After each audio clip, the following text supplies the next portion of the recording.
ஸ்லோகம் 82 படிக்கலாம்.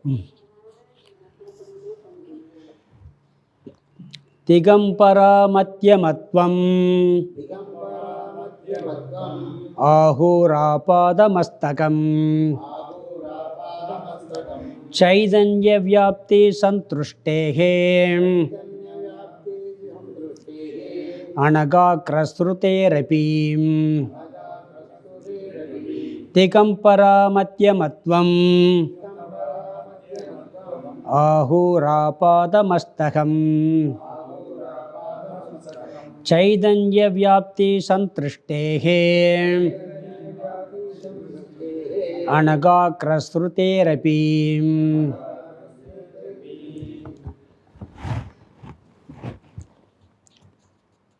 ஸ்லோகம் 82. இந்த ஸ்லோகத்திலிருந்து 84 வரைக்கும் ஆத்மா மத்திய பரிமாணம் என்ற கருத்து. இடைப்பட்டது, சிறிதுமல்ல பெரிதுமல்ல, இடைப்பட்டது என்ற கருத்தை உடைய மதம். இந்த மதத்துக்கு பேர் திகம்பர மதம். இந்த சமண மதம் சொல்கிறாங்க பார்த்தீங்களா, அவங்க சொல்கிற கருத்து இது. சமணர்கள், சைனர்களில் ஒரு பிரிவு. இவங்க என்ன சொல்கிறாங்கன்னா, உடம்பு எவ்வளவு சைஸோ அவ்வளவு சைஸ் ஆத்மா. உடம்பு எந்த சைஸ் இருக்கோ அந்த சைஸ் ஆத்மா. இந்த சார்வாக மதத்தில் உடம்பு தான் ஆத்மான்னு ஆரம்பத்தில் சொன்னாங்க. உடம்பு தான் ஆத்மான்னாங்க. இவர்கள் அந்த உடம்புல இருக்க சைதன்யம் ஆத்மா, அந்த உணர்வு தத்துவம் ஆத்மா. இவங்க சொல்கிறது அந்த உடம்புக்குள்ள உணர்வு இருக்குது பார்த்தீங்களா, அது எவ்வளோ பெருசாக இருக்குன்னு சொல்கிறாங்கன்னு சொன்னால், ஆபாத மஸ்தகம் சைதன்யம் வியாப்தி சம்திருஷ்டேகே, அதாவது தலையிலிருந்து கால் வரைக்கும், பாதம் வரைக்கும் சைதன்யம், அந்த உணர்வு வியாபித்திருப்பதை நாம் நன்கு பார்க்கின்றோம். அப்போ உடம்பு எவ்வளோ சைஸில் இருக்கோ அவ்வளவு சைஸுக்கு அந்த உணர்வு தத்துவம் இருக்குது. அந்த உணர்வு தான் ஆத்மான்னு ஒத்துக்கிறாங்க. நம்மளும் சைதன்யம் ஆத்மான்னு சொல்கிறோம். ஆனால் அந்த சைஸ் அவங்க எவ்வளோ சொல்கிறாங்கன்னா, உடம்பு எந்த சைஸில் இருக்கோ அந்த சைஸில் ஆத்மாவாக இருக்குது. உச்சந்தலையிலேருந்து உள்ளங்கால் வரைக்கும் உணர்வு இருக்குது. அந்த உணர்வு அது வரைக்கும் இருக்கிறதுனால அந்த சைஸில் தான் ஆத்மா இருக்குது. அணுவும் இல்லை, பெருசும் அல்ல, இதில் இருக்குது. ஊசியில் குத்துனா உடம்புல எங்கே குத்துனாலும் வலிக்குதா இல்லைங்களா? நகை வெட்டினா, முடி வெட்டினா மட்டும் வலிக்காது. மற்ற எந்த இடத்துலனாலும் நம்மளுக்கு வலி தெரியுது, அந்த உணர்வு தெரியுது. இதை அந்த நாஸ்திகர்கள் சில கிண்டல் பண்ணுறது, மொட்டை போடுறாங்க பார்த்தீங்களா, முடியை வெட்டுறோம்ல, கடவுள் காணிக்க செலுத்துகிறோம்ல. இவன் அழகாக கிராஃப் போட்டோம் அதெல்லாம் சொல்ல மாட்டான். ஏன் நீங்கள் முடியை மட்டும் காணிக்க கொடுக்குறீங்க, கை காலை கொடுக்கக்கூடாதா அப்படின்னு கேட்பான். அதனுடைய அர்த்தம் என்ன தெரியுமா? நம்ம முடியை கொடுக்குறதெல்லாம் அழகை தியாகம் பண்ணுறது தான். சன்னியாசிகள் மொட்டை போடுறதுக்கும் தாடி வளர்க்குறதுக்கு காரணமே அதுதான். ரெண்டு இருந்தாலும் கூட அந்த அழகுத்தன்மை போகும் அப்படிங்கிறதுக்காக தான் பண்ணுறது. பொதுவாக சொல்கிறேன். எதுக்கு சொல்கிறேன்னா, உச்சந்தலையிலேருந்து உள்ளங்கால் வரைக்கும் அந்த முடியை தவிர மிச்சம் எல்லா இடத்துலையும் உணர்வு இருக்குது. அதனால் அந்த உணர்வு உடல் முழுவதும் இருக்கிறதுனால அந்த உடல் சைஸ் தான் ஆத்மா அப்படிங்கிறான். சரி, 3 கிலோவில் ஒரு குழந்தை பிறக்குது, திருப்பி 80 கிலோ வளருது. அப்போ ஆத்மா என்ன செய்யுது? அந்தளவுக்கு பெருசாகிட்டே வருதுங்கிறான். இந்த பட்டணத்தில் பூதம் சினிமா படம் பார்த்தீங்களா? ஒரு பூதம் நிமிட்டுக்கான கூசுவரை அடைச்சி வச்சுருவாங்க. பிறகு வெளியே வந்தோன்னே பெருசாக வரும். பிறகு அதை விட பெருசாகி காரெலாம் தூக்கிட்டு போகாது. அப்போ எந்த சைஸுக்கு உடம்பு வளருதோ அந்த சைஸுக்கு ஆத்மா அப்படின்னு சொல்லக்கூடிய மதவாதிகள் இவங்கெல்லாம். அனகா கிரஸ்ருதேரபி அப்படிங்கிற பிருகதாரண்ய உபனிஷத்தில் ஒரு வார்த்தை இருக்குது. சரீரத்திற்குள் ஆத்மா நகம் நுனி வரையிலும் பிரவேசித்துள்ளான் இருக்கு. இந்த நகத்து நுனி வரைக்கும் ஆத்மா பிரவேசிச்சுட்டு இருக்குன்னு சொல்லி வருது. அதை உணர்வு தத்துவம் வியாபிச்சிருக்கு அப்படின்னு சொல்லி அதை எடுத்துக்கிட்டு என்ன சொல்கிறான், அந்த சைஸ் உடலில் இருக்கிற அளவு தான் ஆத்மா அப்படிங்கிறான். ஒரு பலூன் இருக்குது, சின்ன பலூன்னா காற்று அதுக்கு அளவுக்கு பிடிக்கும், பெரிய பலூன்னா அது அளவுக்கு பிடிக்கும். அந்த அளவுக்கு இந்த ஆத்மா உடல் எந்த சைஸ் இருக்கோ அந்த அளவுக்கு வியாபிச்சிருக்கு. அதனால் இந்த ஆத்மா அணுன்னு சொல்ல முடியாது, பெருசுன்னு சொல்ல முடியாது, உடம்பு எம்பிட்டோ அவ்வளோதேன்னு சொல்லணும் அப்படிங்கிறது இவனுடைய கருத்து. இதற்கு அணுவாதி மறுப்பு தெரிவிப்பான். இல்லை, நீங்கள் அப்படி சொல்ல முடியாதுன்னு சொல்லி, இல்லை நீ சொல்கிறது தப்புன்னு சொல்லி இவர் நிரூபிப்பார் திருப்பி. ஆத்மா இடைப்பட்டது அப்படின்னு சொல்லி நிரூபிப்பார். அடுத்த 2 ஸ்லோகத்தில் அது வரப்போகுது. அதனால் என்ன சொல்கிறாருன்னா, மத்தியமத்வம் இடைப்பட்டது என்று திகம்பரா ஆகுகு திகம்பரர்கள் கூறுகிறார்கள். இந்த திகம்பரம்னா என்னன்னா, திக்கு ஆம்பரம்னு அர்த்தம். திக்குன்னா துணி, ஆம்பரம்னு ஆகாசம். இந்த சமணர்களுக்கு உடை ஆகாசம் தானா. அவங்க துணி ஆடை உடுத்துவதில்லை. ஏன்னு சொன்னால், அந்த உயிர்கள் அதை ஆடை உடுத்துனா சில உயிர்களை கொல்ல வேண்டியது இருக்கான். அதுக்காக துணி கூட அவங்க அணியாதவங்க, மயிலிறகளை கூட்டிக்கிட்டே நடப்பாங்க. அந்த மதவாதிகள் இவங்க என்ன சொல்கிறாங்க, அந்த உணர்வு தத்துவம் உச்சந்தலையிலிருந்து உள்ளங்கால் வரைக்கும் இருக்கிறதுனால உடம்பு எந்த சைஸ் இருக்கோ அந்த சைஸுக்கு ஆத்மா அப்படி என்று சொல்லக்கூடியவர்கள். மிக எளிமையான சுலோகம்தான். அடுத்த சுலோகத்தில் இதுக்கு எதிர்கருத்து வரும். இல்லை, நீங்கள் அப்படி சொல்ல முடியாது, அணுதேன்னு சொல்லுவான். இல்லை, தப்புன்னு சொல்லி இவர் நிரூபிப்பார் 2 சுலோகத்தில். பிறகுதான் பெரிது ஆத்மா மிக மிக பெரிதுங்கிற கருத்து வரும். அதை நம்ம அங்கே பார்க்கலாம். இந்த சுலோகம் இவ்வளோ, இது எளிமையான சுலோகம் தான். இதுக்கு அர்த்தத்தை பார்த்துட்டு அடுத்த சுலோகம் போகலாம். திகம்பரா மத்தியமத்வம் ஆகூரா பாதமஸ்தகம். ஆகு ஆபாதமஸ்தகம். இந்த ஆபாதமஸ்தகம்னா உள்ளங்கால் முதல் உச்சந்தலை வரை, கடைசி வார்த்தை. மத்தியமத்வம் ஆகு ஆபாதமஸ்தகம்னு பிரிக்கணும். ஆபாதமஸ்தகம்னா உள்ளங்கால் முதல் உச்சந்தலை வரை. சைதன்ய 2வது வரி எடுத்துக்கலாம், அது பிறகு முதல் வரிக்கு போகலாம். சைதன்ய, இந்த சைதன்யமானது, இந்த உணர்வு தத்துவமானது வியாப்திகி, வியாப்தினா வியாபித்திருப்பது, சம்திருஷ்டேகே நன்கு அனுபவிப்பதினாலும். உணர்வு இருக்குது, நமக்கு தெரியுதா தெரியலையா? நல்லாவே தெரியுது. ஊசியில் லேசாக குத்துனா கூட வலிச்சிடும்.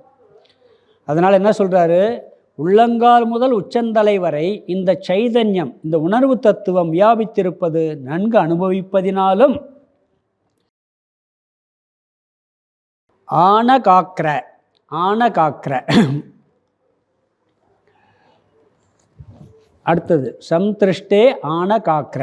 ஆனகாக்கிரன்னு சொன்னால், இந்த ஆத்மாவானது சரீரத்திற்குள் நகம் நுனி வரையிலும், ஆனகாக்கிரன நகம் நுனி வரையில் பிரவேசித்துள்ளான் என்று. இந்த நுனி வரைக்கும் ஆத்மா பிரவேசிச்சிருக்குன்னு சொல்லி ஒரு சுருதியில் வருது. அதை சொல்கிறார் இங்கே. ஆனகாக்ராங் அப்படிங்கிற வார்த்தையை மட்டும் பயன்படுத்துகிறாரு. நாம் அதில் சேர்த்துக்கிறோம், ஆத்மாவானது சரீரத்திற்குள் ஆனகாக்கிரன நகம் நுனி வரையில் பிரவேசித்துள்ளான் என்று சேர்த்துட்டு எங்கே இருக்குது? ஸ்ருதே ரபி, அடுத்த வார்த்தை ஸ்ருதே ரபி. ஸ்ருதே ரபின்னு சொன்னால் சுருதியிலும் கூறியிருப்பதால். பிருகதாரண்ய உபனிஷத்தில் அது வருது. பிருகதாரண்ய உபனிஷத் சுருதியில் இந்த வார்த்தை வருது, கூறியிருப்பதால். மத்தியமத்வம் முதல் வரியில் 2வது வார்த்தை மத்தியமத்வம். ஆத்மா இடைப்பட்டது என்று திகம்பரா, முதல் வார்த்தை திகம்பரா, திகம்பரர்கள் அந்த மத்தியமத்துவத்துக்கு அடுத்து ஆகுன்னு ஒரு வார்த்தை கூறுகின்றார்கள். ஆகுகுன்னா கூறுகின்றார்கள். அதாவது இந்த ஆத்மா நகம் நுனிவரையில் பிரவேசித்துள்ளது என்று சுருதியிலும் வேதத்திலும் கூறப்பட்டிருப்பதால் ஆத்மா இடைப்பட்டது தான். உடல் சைஸ் எவ்வளவோ அவ்வளவு. இதை சொல்பவர்கள் திகம்பரர்கள். முதல்ல என்ன சொன்னார்? உணர்வு அனுபவத்தை சொன்னார். இந்த சைஸ் தான் ஆத்மாங்கிறதுக்கு முதல்ல அனுபவபூர்வமான உண்மை. எது? நம்மளுக்கு உணர்வுங்கிறது உச்சந்தலையிலேருந்து உள்ளங்கால் வரைக்கும் இருக்குது. அதனால் ஆத்மா அதுதான். ஏன்னா உணர்வு தத்துவம் சொல்கிறதுனால. அடுத்த வார்த்தை வேதத்திலையும் சொல்லியிருக்கு, இந்த நகம் நுனி வரையிலும் ஆத்மா பிரவேசித்துள்ளான் என்று வேதத்திலையும் சொல்லப்பட்டிருப்பதால் இதுவே ஆத்மா என்று திகம்பரர்கள் கூறுகிறார்கள். ஆத்மா சைதன்யங்கிறதுக்கு முதல் அனுபவ பிரமாணம். பாதம் முதல் உச்சந்தலை வரை உணர்வு இருக்குது. 2வது சுருதி பிரமாணம், நகம் நுனி வரையில் ஆத்மா பிரவேசித்துள்ளது என்று வேதம் சொல்லியது. அடுத்து 83. சூக்ஷ்ம நாடி பிரச்சாரஸ்து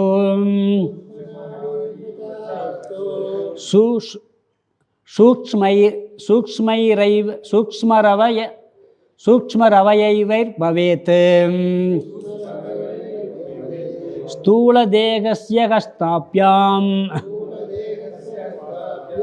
கஞ்சுக பிரதிமோகவத்.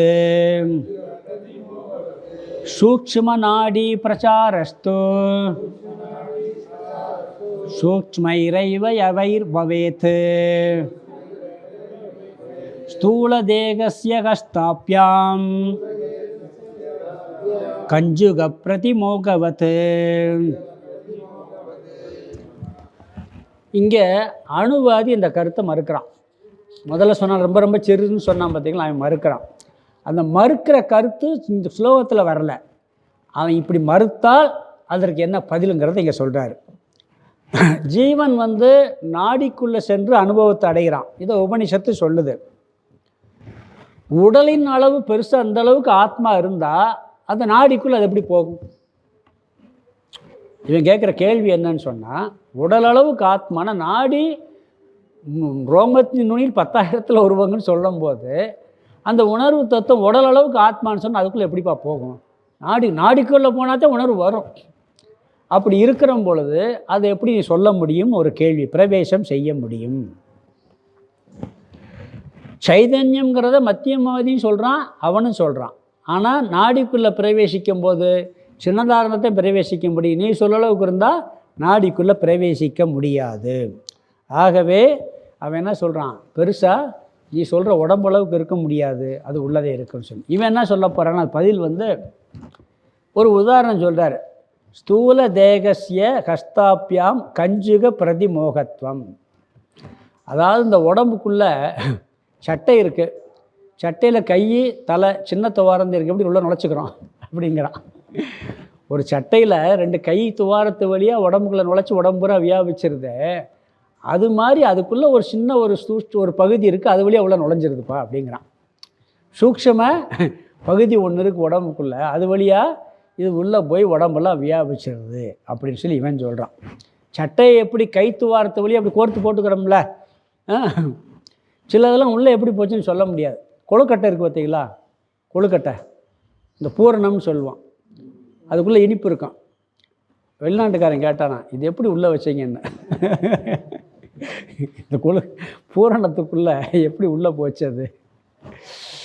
ஏன்னா உள்ளே நல்லா கவர் பண்ணியிருக்கு, இது எப்படி உள்ளே கொண்டு போய் வச்சிங்க?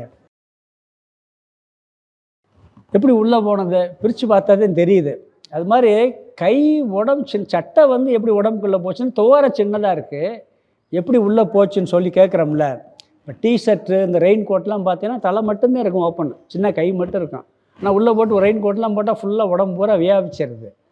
அந்த சின்ன துவாரத்து வழியாக எப்படி உடம்பு ஃபுல்லாக அது போட முடியுதோ அப்படி ஒரு சட்டையை சொல்கிறார் இவர். அது மாதிரி சூக்ஷ்மமான அவயவம் இருக்குது நம்மகிட்ட, இந்த கை மாதிரி கையை கோர்க்கிறது மாதிரி அந்த அவயத்துக்குள்ளே நுழைஞ்சு இது உள்ளே போய் எல்லா இடத்துக்கும் போயிடுது அப்படிங்கிறார். சூக்ஷ்மை அவயவைகை, சூக்ஷ்மமான அவயவங்கள் வழியாக சூக்ஷ்ம நாடி பிரச்சாரக பவேத்து, சூக்ஷ்ம நாடிக்குள் செல்வது என்பது பிரவேசிக்கும். அப்படி போய் உடம்பு பூரா வியாபிச்சிருது. இப்போ பலூன் இருக்குது, பலூன் துவாரம் எவ்வளவு சின்ன துவாரம், ஆனால் அது பலூன் முழுசாக காற்று போய் வியாபிச்சிருது. பெரிய பலூனாக இருந்தால் அதுக்கும் சின்ன துவாரம் தான், அதுக்குள்ளே போய் முழுசாக வியாபிச்சிது. அப்படி இந்த சூக்ஷ்ம அவயவம்னு ஒன்று இருக்குது, அது வழியாக போய் இதெல்லாம் உள்ளே போயிடுதுப்பா அப்படின்னு சொல்லி இந்த மத்தியமவாதி சொல்கிறான். அவன் சிறுசாக இருந்தால் தான் உள்ளே போக முடியுங்கிறான்.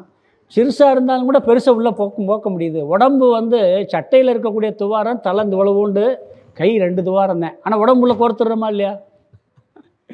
அப்படி இங்கே உதாரணம் வருது. நம்ம மற்ற உதாரணத்தையும் பார்க்கலாம். காற்றில் சின்ன துவாரம் தான், ஆனால் அது முழுசாக வியாபிச்சிருது. இன்னொரு உதாரணம் கூட சொல்லலாம். டாக்டர் ஒரு ஊசி போடுறாரு, இன்ஜெக்ஷனு, இல்லாட்டி இந்த குளுக்கோஸ் டிப்ஸ் ஏற்றுறோம், ஊசி துவாரம் அவ்வளவுதான், நரம்பில் ஏற்றுற என்ன ஆகுது, உடம்பு ஊரம் போயிடுது. அப்படி அந்த சூக்ஷ்மமான அவயவம்னு ஒன்று இருக்குது, அது வழியாக போய் அது எல்லாம் வியாபித்து விடுகிறது அப்படிங்கிறார். இவங்க ஆத்மா மத்தியமம் என்ற கருத்து. இவர் எதுக்கு சொல்கிறாருன்னா அணுவாதியினுடைய கருத்து. அப்படி கேட்டால் அணுவாதி முறிய முடியாது, சின்னதாக தான் இருக்க முடியும்னு சொல்கிறான். அதற்கு காரணம், அவன் சொல்கிற காரணம், இந்த சூக்ஷ்ம நாடிக்குள் பிரவேசிக்காத உணர்வுங்கிறது வரும். அப்படி இருக்கும்போது சின்னதாரத்தை உள்ளே பிரவேசிக்க முடியுங்கிறான். இல்லை சின்ன துவாரம் இருந்தாலும் பெரிய உடம்பு உள்ளே போயிடும், சட்டையை போலன்ட்டார் இவர். சட்டையில் சின்ன துவாரம் இருக்குது, உடம்பு நுழைச்சிக்கிறோம்ல, அது மாதிரி அதற்குள்ளேயும் போக முடியும். எளிமையான சுலோகம், 2-3 சுலோகம். இதெல்லாம் சில நேரம் பார்த்தீங்கன்னா இதெல்லாம் கேலி கூத்தாக இருக்குது, விளையாட்டுத்தனமாக இருக்கே இந்த இதெல்லாம் அப்படின்னு தோணும் சில நேரங்களில். என்ன இதெல்லாம் கேள்வி, இதெல்லாம் ஒரு கேள்வி, இதுக்கு ஒரு பதில், இதெல்லாம் சொல்லணுமா, விளையாட்டுத்தனமாக தெரியும். ஆனால் இந்த கருத்துக்கெல்லாம் சொல்ல வேண்டியது இருக்குது. ஏன்னா எல்லா விஷயமும் தெரிஞ்சாதான் ஒரு தெளிவு கிடைக்குங்கிறதுக்காக சொல்கிறார். சுலோகம் 83 படிக்கலாம், அர்த்தம் பார்க்கலாம். சூக்ஷ்ம நாடி பிரச்சாரஸ்து சூக்ஷ்மை ரவய வைர் பவேத். 2வது வரி முதல்ல பார்ப்போம். ஸ்தூல தேகசிய, 2வது வரியில் ஸ்தூல தேகசியனா ஸ்தூல தேகத்திற்குள் ஹஸ்தாபியாம், ஹஸ்தாபியாம் 2 கைகள் வழியாக கஞ்சுக பிரதி மோகவத்து, கஞ்சுகன்னா சட்டை, பிரதி மோகவத்து நுழைவதை போல. உதாரணம் சொல்கிறார், அது உள்ளே நுழைய முடியாதுங்கிறான். சட்டைக்கு சின்ன துவாரந்தே இருக்குது, உடம்பு எப்படி நுழையுது அப்படின்னு ஒரு உதாரணம் சொல்கிறார். நம்ம வேறு உதாரணம் பார்த்தோம், காற்றுக்கு சின்ன துவாரம் தான், எவ்வளோ காற்று உள்ளே போய் விரிஞ்சிருது. அது மாதிரி ஸ்தூல தேகசிய, ஸ்தூல தேகத்திற்குள் ஹஸ்தாபியாம் 2 கைகள் வழியாக கஞ்சுக சட்டை பிரதிமோகவத்து நுழைவதை போல. 2வது வரி சூக்ஷ்ம நாடி பிரச்சாரஸ்து சூக்ஷ்மைகை, அதை பிரித்தோம்னா சூக்ஷ்மைகை அவயவைகை சூக்ஷ்ம நாடி, முதல்ல இருக்குது சூக்ஷ்ம நாடி. இந்த சூக்ஷ்மைகை அவயவைகை பவேத்துன்னு பிரிக்கணும். அதை சூக்ஷ்மைகைன்னா சூக்ஷ்மமான, அவயவைகை அவயவங்கள் வழியாக, சூக்ஷ்மமான அவயவங்கள் இருக்கான் அது வழியாக. சூக்ஷ்ம நாடி முதல் வார்த்தை, சூக்ஷ்ம நாடிக்குள் பிரச்சாரஸ்து நுழைவது என்பது, இந்த ஆத்மா நுழைவது என்பது அல்லது ஆத்மா செல்வது என்பது கடைசி வார்த்தை பவேத் சம்பவிக்கும். ஸ்தூல தேகத்திற்குள் 2 கைகள் வழியாக சட்டை நுழைவதைப் போல சூக்ஷ்மமான அவயங்களின் வழியாக சூக்ஷ்ம நாடிக்குள் ஆத்மா நுழைவது என்பது சம்பவிக்கும். இங்கே பூர்வபக்ஷம், எதிராளி கேள்வி யார்? அணுவாதி. அணுவாதி என்ன சொல்கிறான்? சூக்ஷ்ம நாடிக்குள்ளே ஆத்மா போனாத்த உணர்வு வரும், அப்படி உணர்வு வருவதற்கு சின்னதாக நுழைய முடியுங்கிறான். இவர் என்ன சொல்கிறாரு? சட்டையில் சின்ன துவாரம் தான் இருக்குது, உடம்பு எப்படி நுழையுது? அது மாதிரி சூக்ஷ்ம அவயவங்கள் வழியாக இந்த ஆத்மா இந்த உடம்புக்குள்ளே நாடிக்குள் போய்விடும் அப்படின்னு சொல்கிறாரு. அடுத்து ஒரு பூர்வபக்ஷம் வருது, அதுக்கும் பதில் சொல்ல போகிறாரு. அது 84. நியூனாதி கசரீரேஷு பிரவேசோ அபி கமாகமைகை ஆத்மாம்சானாம் பவேத்தேன மத்யமத்வம் விநிச்சிதம். நியூனாதி கசரீரேஷு பிரவேசோ அபி கமாகமைகை ஆத்மாம்சானாம் பவேத்தேன மத்யமத்வம் விநிச்சிதம். இங்கேயும் ஒரு பூர்வபட்சம் சொல்கிறார். அது உடலுக்குள்ளே எப்படி போகும்னு அங்கே கேட்டார். இங்கே என்ன சொல்கிறாருன்னு சொன்னால், எறும்பு உடம்பு சின்ன உடம்பு, யானை உடம்பு பெரிய உடம்பு. முதல் பிறவியில் எறும்பாக இருக்குன்னு வச்சுக்கோங்க, அடுத்த பிறவியில் யானையாக இருந்தால் அது எப்படி போகும்? பெருசாகும். அப்படி ஒரு கேள்வி. இன்னொன்று, சின்ன குழந்தையில சின்ன உடம்பாக இருக்குது, பெரிய ஆளாகும்போது பெருசாக, இப்படி ஆத்மா பெருசாகிக்கிட்டே போகுமா? அதெல்லாம் சாத்தியமா? அப்படிங்கிறது அந்த சைஸுக்கு தகுந்த மாதிரி மாறுறதுங்கிறது சாத்தியம் கிடையாது அப்படிங்கிறது ஒரு பூர்வபக்ஷம். இங்கே என்ன சொல்கிறாருன்னா, ஆத்மா சுருங்கி விரியுங்கிறான். யார்? மத்தியமவாதி. சுருங்கி விரியும். நியூன அதிக சரீரேசு, சிறிய பெரிய உடம்புக்குள்ளும் பிரவேசக அபி நுழைதல் என்பது கூட, செல்லுதல் என்பது கூட ஆத்மாவுக்கு சம்பவிக்குங்கிறான். ஆத்ம அம்சனாம், ஆத்மாவின் அம்சத்திற்கு பவே சம்பவிக்கும். வந்து செல்லுதல் என்பது சம்பவிக்கும். கம ஆகமைகை, வந்து செல்லுதல் சம்பவிக்குங்கிறது எப்படின்னு பார்க்கலாம். ஆத்மா வந்தும் போகும், சுருங்கியும் விரியும், பிறந்தும் இறக்கும். இதெல்லாம் சம்பவிக்காது அப்படிங்கிறது இவங்களுடைய கருத்து. இவர் என்ன சொல்கிறாரு? ஆத்மாவுக்கு அதெல்லாம் இருக்குப்பா. சின்னதாக இருக்கும், பெருசாக இருக்கும், வரும் போகும். இதெல்லாம் ஆத்மாவுக்கு உறுதுங்கிறது மத்தியமவாதிகள் கருத்து. அணுவாதி என்ன சொல்கிறான்? அது நடக்காது அப்படிங்கிறது அவனுடைய கருத்து. எறும்பு உடம்புல சின்னதாக இருந்துட்டு அப்புறம் யானை உடம்புல பெருசாக இருக்குது, அடுத்த பிறவியில் எறும்பாக பிறக்குதுன்னு வச்சுக்கோங்களேன், அது எப்படி சின்னதாக சுருங்கிருமா அப்படின்னு ஒரு கேள்வி. இவர் அது நடக்கும். ஆத்மாவுக்கு சுருங்கி விரியும் தன்மை இருக்கின்றது. நுழைதல் செல்லுதல் என்பது, வந்து செல்லுதல் என்பது ஆத்மாவிற்கு சம்பவிக்கும் அப்படிங்கிறார். இது வரைக்கும் சும்மா ஒரு விளையாட்டாக சில கேள்விகள் இருக்கும். அடுத்து பெருசுன்னு சொல்லும் பொழுது தான் கொஞ்சம் வித்தியாசமான கருத்துக்கள் வரும். அங்கே நம்மளுடைய கருத்து வரும், அங்கே நல்ல விசாரம் வரும். பார்க்கலாம். எத்தனையோ ஜீவராசிகள் இருக்குது, எறும்புலேருந்து பிரம்மா வரைக்கும் எல்லா ஜீவராசிகளுக்குள்ளே அந்தந்த சைஸுக்கு ஆத்மானா அது எப்படி அப்படிங்கிறது பூர்வபக்ஷம். இல்லை, அந்த சைஸு எந்த சைஸோ அந்த சைஸ் வரைக்கும் அது சுருங்கி விரியும். முதல்ல பார்த்த உதாரணம் தான். பலூன் சின்ன பலூனில் சின்னதாக இருக்கும், பெரிய பலூனாக இருந்தால் பெருசாக விரியும் அப்படிங்கிறது சொல்கிறோம். முதல்ல உடம்புல பெருசு, சுறாமீன் உடம்புல அதை விட பெருசு. இப்போ இந்த முன்னாடியெல்லாம் வந்துச்சு என்ன ஒரு என்னமோ ஒரு மிருகமெல்லாம் பெருசாக சொல்லுவோமே, டைனோசர், அதெல்லாம் இருக்குது. பிறகு ஏன் இப்போ ஆஞ்சநேயரே எடுத்துக்கிடலாம். ஆஞ்சநேயர் என்ன பண்ணார்? சின்ன உருவமாக இருந்தார், பிறகு எவ்வளோ பெருசாக ஆனார் அவர் பெருசாக வடிவெடுத்தார். அப்போ ஆத்மா சுருங்கி விரியுது. அகத்தியர் என்ன பண்ணார்? மாம்பழம் வடிவெடுத்தார், அசுர வயிற்றுக்குள்ளே போய் பிறகு உடச்சி வெளியே வந்தார். இதெல்லாம் நடக்குதா இல்லையா? அதனால் இந்த ஆத்மாவுக்கு இந்த சுருங்கி விரியக்கூடிய தன்மை இருக்கிறது. நம்ம என்ன சொல்கிறோம்? இந்த அனைத்து மாற்றமும் அனாத்மாவில் தான் இருக்குங்கிறோம். எதில் சொல்கிறோம்? அனாத்மா தான் பெருசு சிறுசெல்லாம் அடையும், ஆத்மா வராது. நம்ம ஆத்மாவுக்கு என்ன லட்சணம் சொல்கிறோம்? உணர்வு, சைதன்யம். அதுக்கு சைஸுங்கிறதுக்கு வார்த்தையே அங்கே வராது. இங்கே என்ன சொல்கிறான்? உடம்பை வச்சுக்கிட்டு நாம் சொல்கிற கருத்தை ஆத்மா மேலே அப்ளை பண்ணுறாங்க அவங்க. பிறகு இந்த சைஸுன்னு சொன்னால் என்ன தோஷம் வருங்கிறதையும் அடுத்து சொல்ல போகிறாருங்க. இங்கே என்ன சொல்கிறாருன்னா, சுருங்கி விரிகிறது மாதிரி சின்ன உடம்புல சின்னதாக இருக்கும், பெரிய உடம்புல பெருசாகி போய் வருங்கிறது இவருடைய கருத்து. சுலோகம் எளிமையான சுலோகம், அர்த்தத்தை பார்த்து முடிச்சிடலாம்.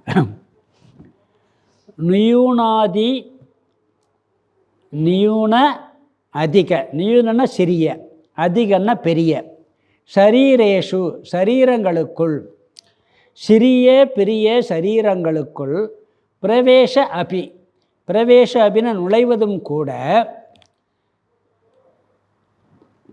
நுழைவதும் கூட. ரெண்டாவது வரியில் ஆத்ம அம்சானாம், ஆத்மாவின் அம்சங்கள். பிறகு முதல் வரியில் கடைசி வார்த்தை எடுத்து கம ஆகமைகை, கமாகமைகைன்னு இருக்குது. கம ஆகமைகை, கமன்னா வந்து, ஆகமைனா செல்வதால், வந்து செல்லுவதால், வந்து செல்லுவதால், பவேத் தேன, ஆத்மாம்சானாம் ரெண்டாவது வரியில் பவேத் தேனன் இருக்கு. பவேத்னா சம்பவிக்கும், வந்து செல்லுவதால் சம்பவிக்கும்.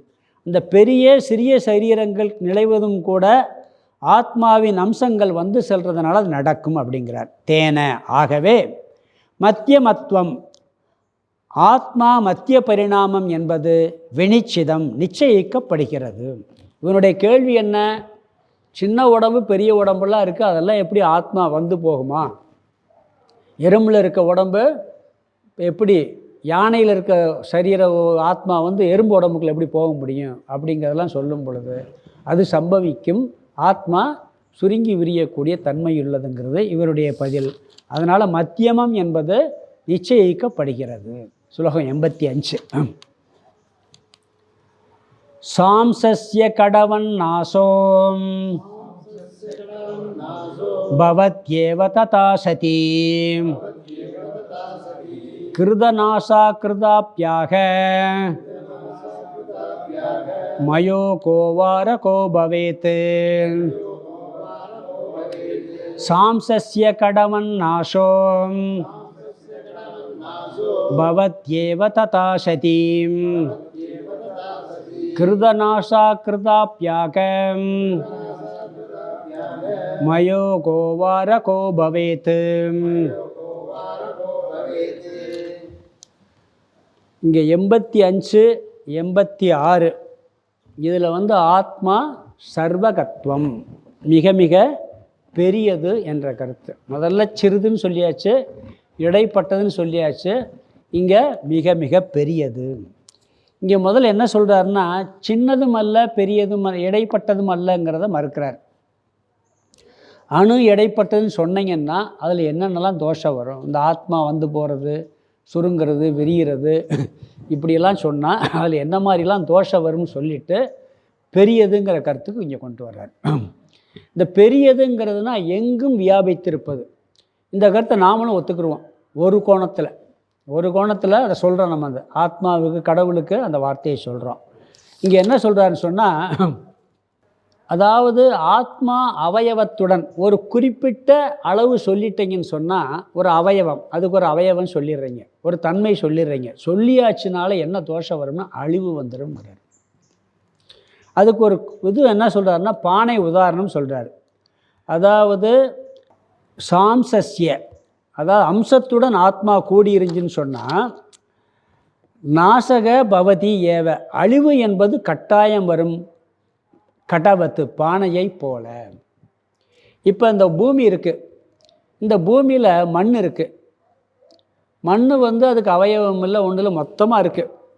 அதை ஒரு அவயவமாக பிரித்து ஒரு வடிவம் கொடுத்துட்டீங்கன்னு சொன்னால் என்ன ஒன்றா, அது ஒரு நாளைக்கு அழிஞ்சிடும். மண்ணு கழிவு உண்டா? தங்கத்து கழிவில் நகை கழிவு இருக்குது. நகை மாறிக்கிட்டே இருக்குது, அழிஞ்சிக்கிட்டே போயிடும். பானை மாறிடும், மண் எப்பயுமே இருக்குது. எங்கே அவயவம் அப்படின்னு ஒரு அளவு சொல்லி ஒரு கண்ட்ரோல் கொண்டு வந்துட்டீங்கன்னா அதுக்கு அழிவு கட்டாயம் உண்டு.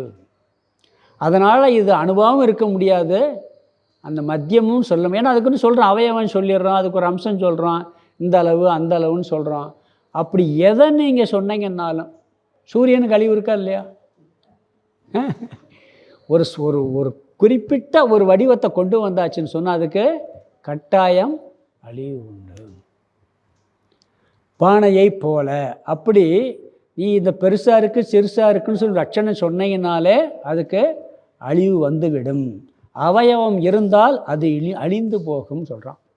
உடனே நீ போனால் போயிட்டு போகுது, பெண்ண புது ஆத்மா வந்துட்டு போகுது அப்படின்னு திருப்பி ஒரு கேள்வி கேட்கலாம். அப்போ அந்த ஆத்மா அழிஞ்சு வச்சுப்பா. சில பேர் அப்படித்தானே, சனிகவாதி, இந்த புத்தி அந்த எண்ணம் போயிடுது, அடுத்த மாறி மாறி வருதுன்னு சொன்னான்ல, அது மாதிரி அவன் சனிகவாதி அப்படித்தானே சொல்கிறான். நொடி பொழுது மாறிக்கிட்டு இருக்கான், அழிஞ்சு போயிடுதான். எப்படிப்பா தொடர்ச்சி தெரியுதுன்னு அவன் ஒரு கருத்து சொன்னான், ஞாபகம் இருக்கா? நதி நீர் இருக்குது பார்த்தீங்களா, நதி நீரில் ஒரு செகண்டில் பார்த்த நீரை அடுத்த நிமிஷம் நம்ம பார்க்கல, ஆனால் நதியை பார்த்துக்கிட்டே இருக்கோம். ஒரு செகண்டு பார்த்த நீர் அடுத்த நிமிஷம் கிடையாது அங்கே, ஆனால் தொடர்ச்சியாக நதி. அது மாதிரி அவன் ஒரு உதாரணம்லாம் அங்கே சொல்லுவாங்க. அது மாதிரி நீ வேணால் அழிஞ்சிட்டு போகுது, அடுத்து புது ஆத்மா வந்துட்டு போகுது, புதுசு புதுசாக ஒவ்வொரு ஆத்மா வருது அப்படின்னு ஒருவேளை அவன் சொன்னான். முதல்ல என்ன சொல்கிறாரு, அவயவம் நீ சொல்லிட்டேன்னு சொன்னால் அழிவு உண்டு, ஆத்மா அழிவு கிடையாது. இல்லை ஒருவேளை அழிஞ்சு போச்சுன்னு வச்சுக்கிறோம், இப்போ புதுசு புதுசாக ஆத்மா தோன்றுதுன்னு வச்சுக்கிறோம்னு சொல்லிட்டா என்ன தோஷம் வரும்னு சொல்கிறார். என்ன சொல்கிறாருன்னா, ரெண்டாவது விரலில் சொல்கிறார். முதல் விரையில் ஒரு தோஷம் என்ன சொல்கிறாரு, ரெண்டாவது விரையில் ஒரு தோஷம் சொல்கிறாரு. அதாவது ஒன்று அழிவு வரும், அழிஞ்சிட்டு திருப்பி பிறக்கிறதுன்னு சொன்னால் கிருதநாசக அக்ருதாப் யாக மயோகோ. அதாவது இந்த பிறவியில் ஒரு மனுஷன் எவ்வளவோ நல்லதும் செஞ்சுருப்பான், கெட்டையும் செஞ்சுருப்பான். அவன் இறந்துட்டான்னு வச்சுக்கங்களேன், திருப்பி புது ஆத்மா வந்தால் இவன் செஞ்சதனுடைய பலன் அனுபவிக்காமல் போயிடறானா இல்லையா? ஒரு புது ஆத்மா, இந்த ஆத்மா இல்லை அது வேறு ஆத்மான்னு சொன்னால் இவனுடைய செஞ்ச பலன் பூரா என்ன ஆகுது, வீணாக போயிடுமா இல்லையா? அது ஒரு தோஷம் வருமா இல்லையா? என்ன சொல்கிறார், கிருதநாசக, அதாவது செய்தது வீண் போதல் ஆகிவிடும். அடுத்து ஒன்று அக்ருதாப் யாக மயோகோ, செய்யாதது வருதல் என்ற தோஷம். சரி, அடுத்த ஜென்மத்தில் பிறக்கிறான், பிறந்த உடனே என்ன ஆகுறான், ஒருத்தன் நல்லா இருக்கான், ஒருத்தன் மோசமாக இருக்கான். அப்போ ஒன்றுமே பண்ணலையே, ஒரு புண்ணியம் பண்ணலை, எப்படி நல்லா இருக்கான்? இன்னொன்று ஒரு பாவம் பண்ணலை, கஷ்டப்பட்டுக்கிட்டு இருக்கான், பார்க்குறோமா இல்லைங்களா? அப்போ செய்தது வீண் போயிடும், திருப்பி பிறக்கும்போது பார்த்து செய்யாது வந்தது மாதிரியும் ஆயிரும். எனக்கு தெரிஞ்சு ஒரு பாவம் பண்ணலை, எனக்கு எவ்வளோ கஷ்டம் வருதுன்னு கேட்குறோமா இல்லைங்களா? நான் சொல்லாத நீ ஏன் சொன்ன அப்படின்னு எல்லாம் சொல்கிறோமா இல்லைங்களா? எப்பயுமே இந்த பாவ புண்ணியங்கிறது ஒரு கான்செப்ட் இருக்குது நம்மகிட்ட. அதனால இப்போ பார்த்தீங்கன்னா அப்படி பார்த்தா இந்த கான்செப்டை ஒத்துக்கலைன்னு சொன்னால் பிறக்கும்போது எல்லோரும் சமமாக இருக்கணும். ஒருத்தன் கஷ்டப்படக்கூடாது, ஒருத்தன் சந்தோஷமாக இருக்கக்கூடாது. எல்லாருக்கும் ஒரே மாதிரி சந்தோஷம், ஒரே மாதிரி துக்கம் தேவன் அப்படி இருக்கா உலகத்தில்? அப்போ என்ன காரணம் சொல்லுவீங்க? பிறக்கும்போதே ஒருத்தனுக்கு கஷ்டம் இருக்குது, பிறக்கும்போதே ஒருத்தனுக்கு சந்தோஷமாக இருக்கான், எல்லா சுகத்தோடையும் பிறக்கிறான்னு சொன்னால் அப்போ இந்த கான்செப்ட் வேறு ஆத்மானா ஒத்து வருமா? அதை அழிஞ்சிட்டு புதுசாக ஒன்று தோன்றுதுன்னு சொன்னால் அந்த கான்செப்டே தப்பாக போயிருமே. அந்த ஜீவன் வேறு, இந்த ஜீவன் வேறுன்னு சொன்னால் இந்த தோஷம் வருமா வரலையா? எங்கள் ஊரில் ஒருத்தர் இருந்தார், நல்ல விவசாயி, நல்லா கொஞ்சம் முரடான ஆள். திடீர்னு 2 காலம் வரல. என்னாச்சு? 2 காலம் வரல. 2 காலம் வரலன்ன உடனே சாமி டிவோட்டி கிளாஸ்க்கெலாம் வருவார். கொஞ்சம் முரட்டத்தனமாக பேசுவாங்க, ஆனால் அந்த வேதாந்தத்தில் ஒரு ஆர்வம் ஜாஸ்தி. சாமி வந்து கேட்டார், அவருக்கு உடம்பு முடியல சாமி, காலில் ரொம்ப ஏழ்மையான குடும்பம், விவசாயம் பார்க்குறவர். போய் பார்க்க போனேன். 2 கால் வரல, உட்காந்துருக்காரு. ஏழு அப்படியேவும் என்ன எப்படின்னா சிரிச்சுக்கிட்டே சொல்கிறார், இல்லை சாமி அதெல்லாம் ஒன்றும் இல்லை, போன ஜென்மத்தில் ஒருத்தனை காலக்கீழே வெட்டியிருப்பேன், ஜெயிலுக்கு போகாமல் தப்பிச்சிருப்பேன், அதனால் ஒரு 2 வருஷம் அந்த தண்டனை கொடுத்துருக்காரு, 2 வருஷம் கழிச்சு நடந்துருவேன் சாமி. இப்படி யாரோ சொல்லுவாங்களா சிரிச்சுக்கிட்டு அப்படிங்கிறார் சாமி. இது வேதாந்த மகிமைங்கிறார் அவர். சந்தோஷமாக சொல்கிறார், 2 வருஷம் கழிச்சு நடந்துருவேன் சாமி, அப்போ தப்பிச்சிருப்பேன் சாமி, எவ்வளோ காலை வெட்டி, கொஞ்சம் முரட்டால் அவர், போன ஜென்மத்தில் காலை வெட்டியிருப்பேன் சாமி, ஜெயிலுக்கு போகாமல் தப்பிச்சிருப்பேன் சாமி, இப்படியே சொல்கிறார் அவர். சாமி சிரிக்கிறாரு, புரியுதுங்களா? அப்போ இந்த ஜென்மமெல்லாம் எப்படி, அதானே இதே இப்போ திருப்பி இந்த கௌரவம் பட உதாரணத்தை சொல்லலாம். அவன் என்ன பண்ணுவான், முதல்ல தண்ணி தப்பிச்சிருவான். அந்த சினிமா படத்தில் முதல்ல பண்ண கொலைக்கு தப்பிச்சிருவான், பிறகு செய்யாத கொலைக்கு மாட்டிக்கிடுவான். மாட்டிக்கிறானா இல்லைங்களா? அப்போ இந்த தோஷம் வந்துவிடும். புதிதாக ஆத்மா பிறக்கிறது இறக்கிறது என்று சொன்னால் அது செய்தது வீணாகிவிடும். நிறைய புண்ணியம் பண்ணியிருப்பான், இறந்து போயிட்டான், அல்லது நிறைய பாவம் பண்ணியிருப்பான். இன்றைக்கி பார்க்கலாம் நிறையா பேர் 1008 அக்கிரமம் பண்ணிட்டு செத்து போகிறான். அதுக்கு பலன் கிடைக்குமா கிடைக்காமல் இருக்கணுமா? சொல்கிறோமா இல்லையா? என்ன இப்போ இவ்வளோ அக்கிரமம் பண்ணால் அவன் நல்ல சாவிச்சு ஆகுறான் அப்படின்னு கேட்பாங்க சில பேர், பார்த்தீங்கன்னா தெரியும். ஒரு கஷ்டப்படாமல் செத்து போயிட்டானே அப்படிலாம் சொல்லுவாங்க. ஏதோ பூர்வ ஜென்ம புண்ணியத்தில் அனுபவிச்சிருப்பான், இப்போ பண்ணதுக்கு அந்த பூர்வ ஜென்மத்தில் ஏதோ புண்ணியம் பண்ணாலும் விளைஞ்சிக்கிட்டே இருந்திருக்கு, இந்த பாவம்லாம் ஸ்டாக் இருந்துக்கிட்டே இருக்கான். அடுத்தது என்ன செய்யும்? ஒருத்தர் சொன்ன மகா பெரியவாள் சொன்னாராம், ஒருத்தர் பெரிய ஆள் ரொம்ப பாவம் பண்ணுறாரு. அது சொன்னாராம், இவர் எப்படின்னா அடுத்த பிறவியில் அவர் சமாதிக்கிட்டே வந்து சொரிநாயை உட்காந்துக்கிட்டு இருப்பான்னாராம். இப்படி எப்படி இருக்கு நம்மளுக்கு தெரியாது, ஞானிகளுக்கு தெரியுது. யாரோ ஒருத்தர் அது மாதிரி செய்தது வீண் போதல், செய்யாதது வருதல், இறந்து விட்டால் செய்ததெல்லாம் போய்விடுங்கிற தோஷம் வரும். பிறகு பிறக்கும் பொழுது செய்யாதது வருதல். எதை அடிப்படையில் என் பிறக்கிறான், எதை அடிப்படையில் என் பாவ புண்ணியத்தை வந்து இன்ப துன்பத்தை அனுபவிக்கிறான்? அதுக்கு ஒரு லாஜிக் வேணுமா இல்லையா? காரணம் இருக்கணுமா இல்லையா? அதற்கு என்ன சொல்கிறாரு, இந்த தோஷம் வந்துவிடும் நீ சொல்கிறது படி இருந்தான்னு சொன்னால். அதனால் என்ன சொல்கிறார், நீ சொல்கின்ற கருத்து தவறு. என்ன கருத்து தவறுங்கிறார்? சின்னது பெருசுன்னு சொல்கிறோம். அவன் என்ன சொல்கிறான், சின்னது பெருசுன்னா நடக்காது, அப்படி பண்ணால் என்ன தோஷம் வரும்னு சொன்னார்? முதல்ல அழிவு வந்துடும். அந்த அளவுன்னு சொல்லியாச்சுன்னா அழிவு வந்துடும். சரி, அழிஞ்சிட்டு போகுது, புதுசாக பிறக்குன்னு சொன்னால் இந்த தோஷம் வரும். 2 தோஷம் வந்துவிடும். ஆகவே ஆத்மா சிறுசுன்னு சொல்லாத, பெருசுன்னு சொல்லாத, இடைப்பட்டதுன்னு சொல்லாத அப்படிங்கிறார். அடுத்து என்ன சொல்ல போகிறாரு? மிக பெரிது அப்படின்னு சொல்ல போகிறார். பகவானுக்கு தெரியாமல் நம்ம ஒரு காரணம் செய்ய முடியாது. நல்லதோ பாவமோ புண்ணியமோ செய்யவே முடியாது. அது கட்டாயம் வந்துதான் ஆகும். அதாவது இந்த சமண மதத்தில் வந்து ஆத்மா இறந்து விடு, புது ஆத்மா வருதுன்னு சொல்கிறாங்க. இந்த திகம்பரர்கள் சொல்கிறது, புதிய ஆத்மா புதிய உடலை எடுத்துச்சுன்னு சொன்னால் அந்த உடம்பு எடுக்கிறதுக்கு என்ன காரணம்? எறும்பு உடம்பு எடுக்கிறதுக்கு அதுக்கு ஒரு காரணம் இருக்கணும், யானை உடம்பு எடுத்து அதுக்கு ஒரு காரணம் இருக்கணும், மனுஷன் உடம்பு எடுத்து அதுக்கு ஒரு காரணம் இருக்கணும். அப்போ எல்லோரும் மனுஷனாக பிறக்கலாமே, எல்லாருமே எதாவது பிறக்கலாமே, எனக்கே இந்த உடம்பு வந்துச்சு அப்படின்னு கேட்குறோமா இல்லையா? ஏன் இன்றைக்கி வந்து இந்த கம்யூனிசம் மற்ற மதவ தோன்றுவதற்கு காரணமே என்னன்னு சொன்னீங்கன்னா, ஏன் அவன் மட்டும் நல்லா இருக்கான், நான் மட்டும் ஏன் கஷ்டப்படணும்? இதுதானே கேள்வியே. இதுக்கு காரணம் என்ன? நம்ம என்ன சொல்கிறோம்? ஏற்கனவே செஞ்ச பாப புண்ணியம் நாம் சொல்கிறோம். பிறவி எடுக்கணும்னா சுகதுக்கத்தை அனுபவிக்கணும், ஏற்கனவே செஞ்ச பாப புண்ணியம் ஒன்று இருக்கணும், அது இல்லாமல் செய்யவே முடியாது அப்படிங்கிறோம். அதனால் இங்கே என்ன சொல்லிட்டான்னு சொன்னால், செய்தது வீணாகக்கூடாது, செய்யாததற்கு எதுவும் வரக்கூடாது. ஆத்மா இறந்தால் செய்தது வீணாகும், புதிதாக பிறந்தால் செய்யாதது வரும். ஆகவே இந்த தோஷத்தை நீக்க முடியாது. இந்த தோஷத்துடன் நீக்கியது உடையது ஆத்மா அல்ல. எப்பொழுதெல்லாம் நீ அவயவத்தை சொல்கின்றாயோ, ஒரு அளவை சொல்லுகின்றாயோ, அது அம்சத்துடன் கூடியது, அது அழியும்.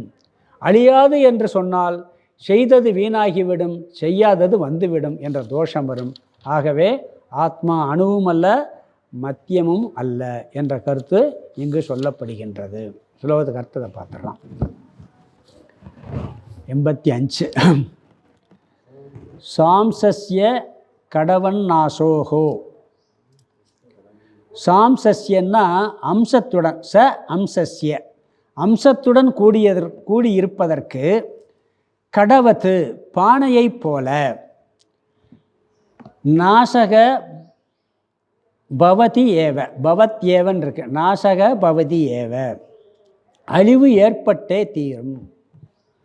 ஒன்று உற்பத்தி ஆயிடுச்சுன்னா, ஒரு அளவோடு சேர்ந்து உற்பத்தி ஆயிடுச்சுன்னா அழிவு ஏற்படும். அழிவு இல்லாமல் எதுவுமே இருக்காது. காலம் வேணால் முன்ன பின்ன இருக்கலாமே ஒழிய கட்டாயம் அழிவு உண்டு. ஆகாசத்துக்கு அழிவு இருக்க பின்னாடி வரப்போகுது. அது ஆகாசத்துக்கு சூரியன் சந்திரனுக்கு நட்சத்திரங்கள்லாம் எத்தனையோ நட்சத்திரங்கள் நம்ம பார்த்துக்கிட்டு இருக்க நட்சத்திரம் இப்போ இல்லைங்கிறாங்க, அழிஞ்சு போச்சுங்கிறாங்க. நம்ம கண்ணுக்கு தெரிஞ்சுக்கிட்டு இருக்கிறது லைட் இயர்ஸ் வந்துக்கிட்டு இருக்கான், அது அழிஞ்சு போச்சான். அந்த ஒளி வந்து சேர்ந்துக்கிட்டு இருக்கிறதுனால நம்ம இன்னும் இருக்குன்னு நினச்சிக்கிட்டு இருக்கோங்கிறாங்க. அதுக்கே அழிவு இருக்குது. அப்படி ஒன்று அந்த சின்னது பெருசு அப்படிங்கிற ஒரு அளவு சொல்லிட்டீங்கன்னு சொன்னால் அதற்கு அழிவு கட்டாயம் வரும், பானையை போல. ததாசதி அப்படி இருந்தால், அப்படியானால் அடுத்தது கிருத நாசக அகிருதாப்யாக மயோகோ. அதான் கிருத நாசகன்னா, கிருதன செய்தது, நாசக செய்த செயல் நாசம் அடைந்து விடும், அதற்கு ஒரு பலனும் இல்லாமல் போய்விடும், நாசம் அடைந்து விடும். அகிருதாப் யாகமயோகோ செய்யாதது வந்து விடுதல் என்ற தோஷத்தை, செய்யாதது வந்து விடுதல் என்ற தோஷத்தை கக கோ வாரகோ பவேத்து, கக வாரக பவேத்து, யாரால் எப்படி நீக்க முடியும்? இந்த இரண்டு தோஷம் இருக்குது. ஒன்று அழிந்து விடும், அழியாது புதிதாக பிறக்கிறது என்று நீ கூறினால் அதுக்கு செய்தது நாசமடைந்துவிடும், செய்யாதது வந்து விடுதல் என்ற தோஷம் உனக்கு கட்டாயம் வரும். ஆகவே என்ன சொல்கிறாரு, இந்த ஆத்மா சிறுசு இடைப்பட்டது என்று சொல்ல முடியாது, அந்த ரெண்டும் தவறுன்னு சொல்ல போகிறார் இவர். அதற்கு காரணம், உதாரணம் பானை. அடுத்த ஸ்லோகத்தில் என்ன பண்ண போகிறாரு, சரி சின்னதும் இல்லை இடைப்பட்டதும் இல்லை, மிக மிக பெரியது என்ற கருத்து வரப்போகுது. மிக மிக பெரியதுன்னா 86 சொல்கிறார். 85 சிறிதுமல்ல இடைப்பட்டதும் அல்லன்னு சொல்லிட்டார். அடுத்த ஸ்லோகத்தில் என்ன சொல்ல போகிறாருன்னா, மிக மிக பெரியது, எங்கும் வியாபித்துள்ளது, உதாரணம் ஆகாசத்தை போலேன்னு சொல்ல போகிறார். இந்த கருத்தை நாம் ஒத்துக்குருவோம். இந்த கருத்தை நாம் என்ன பண்ணுறோம், இதை ஒரு வகையில் ஒரு கோணத்தில் நாம் எங்கும் நிறைந்ததுன்னு ஒத்துக்குருவோம்.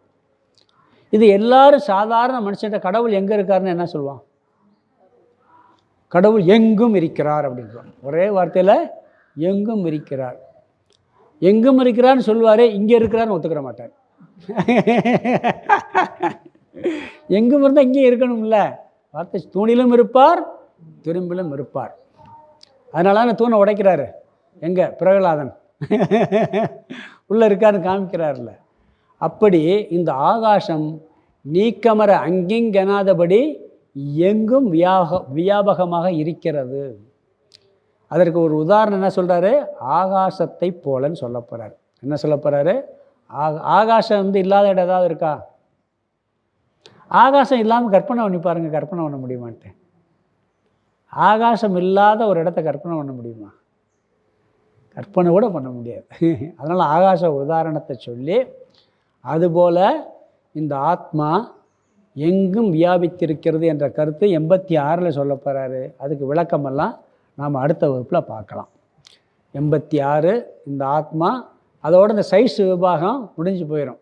அடுத்து என்ன வரும்? இன்னும் கொஞ்சம் இருக்குது. இந்த ஆத்மாவை பற்றி முதல்ல என்ன சொல்லிட்டாரு, இந்த ஒவ்வொன்றா சொல்லி வந்தார். உடம்பு ஆத்மா இல்லை, இந்திரியம் ஆத்மாவல்ல, பிராணன் ஆத்மா இல்லை, மனசு ஆத்மாவல்ல, புத்தி ஆத்மாவல்ல, பிறகு ஆனந்தமயம் ஆத்மா இல்லை, பிறகு சூன்யம் ஆத்மா இல்லை, பிறகு என்னாச்சு, சின்னதும் இல்லை இடைப்பட்டதும் இல்லை, இப்போ பெரியதில் வந்து நிற்கிது. பெரியதுன்னு சொன்ன பிறகு அடுத்த ஒரு விசாரம் வரப்போகுது, ஆத்மா உணர்வா சடமா? சிலது உணர்வும் சடமும் சேர்ந்ததான், உணர்வும் சடமும் சேர்ந்ததான், இப்படி ஒரு விசாரம் வரும். அது முடிச்சுட்டு பிறகு என்ன பண்ணுவார், அடுத்து கடவுளுக்கு போயிடுவார். இதெல்லாம் முடித்த பிறகு கடவுளை பற்றிய சந்தேகமெல்லாம் எப்படியெல்லாம் சண்டை வரும்னு சொல்லி அந்த விசாரம் போகும். அதில் தான் இன்னைக்கு உலகத்தில் பெரிய பெரிய சண்டைகள், பெரிய பெரிய யுத்தங்கள் எதில் நடந்துச்சு? இந்த கடவுள் தான். என் கடவுள் பெருசா, உன் கடவுள் பெருசா, உண்மை எதுங்கிறது வந்துச்சு. அதை பற்றியும் பெரிய விசாரமெல்லாம் வரப்போகுது. இதுதான், இதுக்கு மேலே நீ எந்த கேள்வியும் கேட்காதேன்னு சொல்லி ஆத்ம விஷயத்துலையும் கடவுள் விஷயத்தில் நிர்ணயம் பண்ணுவார். அதை நம்ம ஒவ்வொரு ஸ்டெப் பை ஸ்டெப்பாக பார்க்க போகிறோம். அடுத்து இந்த ஆத்மா நீக்கமர எங்கும் வியாபித்திருக்கிறதும் கருத்து 86 வரப்போகுது. அதை அடுத்த வகுப்பில் பார்க்கலாம். ஓம் பூர்ணமத பூர்ணமிதம் பூர்ணாத் பூர்ணமுதச்யதே பூர்ணஸ்ய பூர்ணமாதாய பூர்ணமேவாவசிஷ்யதே. ஓம் சாந்தி சாந்தி சாந்தி. ஹரி ஓம் ஆதிகுருநாத சுவாமிக்கு ஜெய்.